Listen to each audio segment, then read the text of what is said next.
Film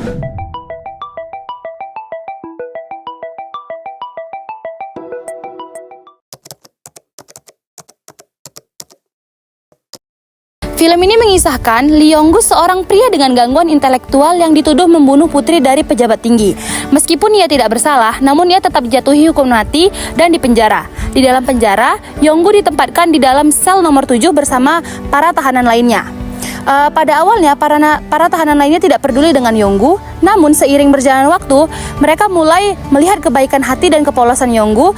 Bersama-sama, mereka membantu Yong-gu untuk mencari bukti bahwasanya ia tidak bersalah. Sementara itu putrinya, Ye-sung, yang sangat mencintai Yong-gu, berjuang mati-matian untuk mencari bukti bahwasanya Yong-gu ini tidak bersalah dan membebaskan Yong-gu. Nah, film ini mengangkat kisah tentang bagaimana cinta keluarga, persahabatan, pengorbanan, serta harapan dan kebaikan itu muncul bahkan dalam situasi sulit sekalipun.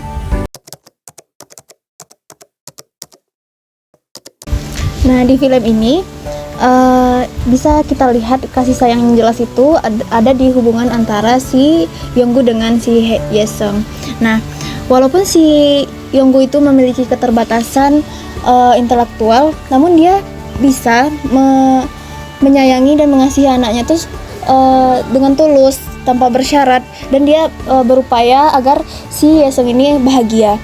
Nah, salah satu scene yang menunjukkan hal itu adalah ketika si Yong-gu ini bersikeras dan sangat berusaha untuk mendapatkan dan membelikan tas Sailor Moon kesukaannya Ye-sung, yang dimana hal itu adalah cikal bakal yang menjerumuskan dia dan membawa dia ke tragedi yang tragis yang membawa dia akhirnya di penjara. Nah, dari scene itu dapat kita lihat bahwa cinta seorang ayah itu tulus dan murni kepada anaknya. Nah, nggak hanya itu saja, kasih sayang ini bisa terlihat juga ketika di dalam sel, di mana para tahanan yang satu sel dengan si Yong-gu ini, awalnya mereka itu merasa risih dan kesal dengan Yong-gu.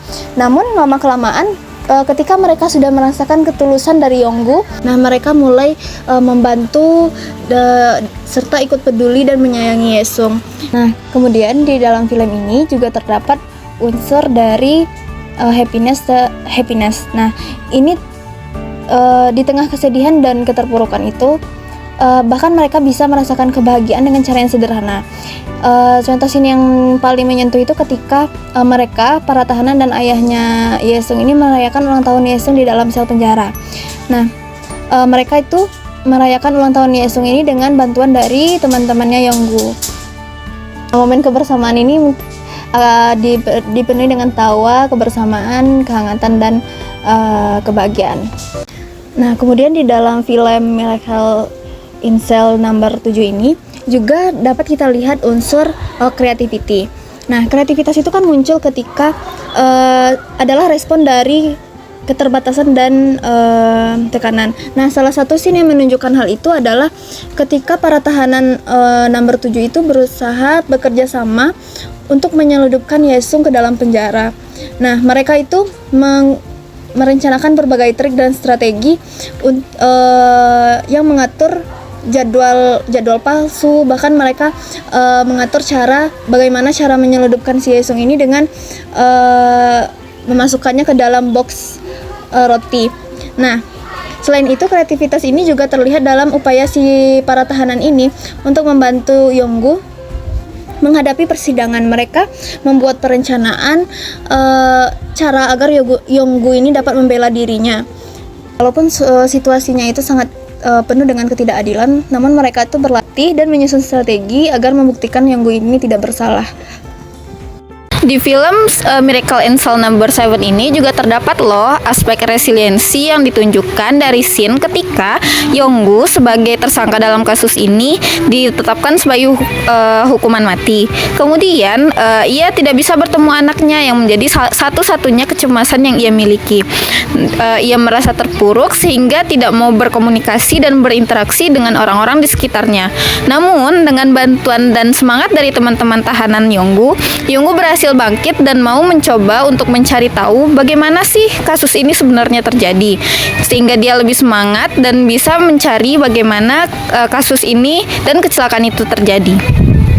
Kemudian dalam film Miracle in Cell Number 7 juga terdapat unsur dari goal setting, di mana hal ini tidak ditunjukkan oleh Yonggu, namun oleh anaknya yaitu Yesung. Oleh Yesung ini ditunjukkan goal setting di mana ia berusaha keras untuk membebaskan ayahnya dari hukuman mati tersebut. Namun tujuannya di sini adalah untuk membersihkan nama ayahnya tersebut. Ia berusaha dari ia kecil semenjak ayahnya ditinggalkan hingga ia menjadi seorang hakim dan menjadi seorang pengacara untuk membersihkan nama ayahnya. Selanjutnya, di dalam film Miracle in Cell Number 7 terdapat unsur meaningfulness. Dari unsur meaningfulness ini terdapat dua sisi yang bisa kita lihat, ada dari Yonggu dan juga dari Yesung. Dari Yonggu sendiri terdapat kebermaknaan di mana ia memberikan seluruh kebahagiaan hidupnya untuk anaknya dan merasa kebermaknaan hidup itu ia dapatkan dari Yesung sebagai anaknya. Selanjutnya, ada perspektif dari Yesung sebagai anak dari Yonggu. Dari perspektif Yesung, meaningfulness berarti bisa membebaskan dan mendapatkan kebahagiaan dan kebermaknaan dari cara ia membebaskan orang tuanya atau Yonggu dari tuduhan yang tidak benar ini, sehingga ia dibebaskan dari hukuman dan mendapatkan pembersihan nama baik yang telah dijatuhkan kepadanya bertahun-tahun lalu. Salah satu aspek optimisme yang terdapat di dalam film Miracle in Cell Number 7 yaitu saat scene Yesung yang sudah dewasa, yang sudah menjadi pengacara, berusaha untuk membela dan memperbaiki nama baik ayahnya walaupun ayahnya sudah meninggal. Optimisme dalam scene ini yaitu ketika Yesung yang tidak kehilangan harapan bahkan ketika ayahnya sudah meninggal dunia, ia tetap berusaha, tetap optimis untuk memperbaiki nama baik ayahnya. Salah satu scene yang menunjukkan adanya wisdom atau kebijaksanaan di dalam film Miracle in Cell Number 7 yaitu dimana ketika Yonggu sebagai ayahnya Yesung mengakui kesalahan walaupun sebenarnya kesalahan tersebut bukanlah ia yang sebagai pelaku, namun hal ini didasarkan pada rasa cinta dan kasih sayangnya kepada Yesung, karena jika Yonggu tidak mengakui hal itu maka keluarga korban akan mengancam atas keselamatan Yesung. Salah satu aspek hope atau harapan di dalam film Miracle in Cell Number 7 yaitu terdapat di salah satu adegan di mana Yonggu atau ayahnya Yesung, di mana ayahnya berusaha memenuhi permintaan anaknya, yaitu permintaan Yesung untuk memiliki tas Sailor Moon. Didasari oleh keterbatasan mental atau keterbatasan intelektual ayahnya, Yonggu tetap berusaha untuk memenuhi keinginan anaknya. Didasarkan pada hal ini menunjukkan bahwa harapan mendorong sebuah tindakan.